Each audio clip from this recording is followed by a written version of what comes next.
Indigo એરલાઇનના સંકટ વચ્ચે ફસાયેલા મુસાફરો માટે આખરે મોટી રાહતની ખબર આવી છે।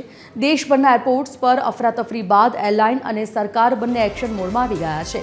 ઇન્ડિગોએ મુસાફરોને રાહત આપતા જાહેરાત કરી છે કે 5 ડિસેમ્બરથી 15 ડિસેમ્બર સુધીની ટિકિટોના રીસ્કેડ્યુલિંગ કે પછી કેન્સલેશન પર કોઈ ચાર્જ લેવાશે નહીં અને રિફંડની પ્રક્રિયા ઓટોમેટિક શરૂ થઈ જશે। એરલાઇને મુસાફરોને પડેલી હાલાકી બદલ જાહેરમાં માફી પણ માંગી છે। બીજી તરફ સરકાર અને ડીજીસીએ પણ કડક વલણ છોડી અને ઇન્ડિગોની તમામ માંગણીઓ સ્વીકારી લીધી છે। ડીજીસીએ પાયલટ્સ માટેનો વીકલી રેસ્ટ એટલે કે સાપ્તાહિક આરામનો નવો આદેશ તાત્કાલિક અસરથી પાછો ખેંચી લીધો છે। હવે પાયલટ્સને અઠવાડિયામાં ફરજિયાત 48 કલાકના આરામનો નિયમ લાગુ પડશે નહીં, જેનાથી પાયલટની અછત દૂર થશે।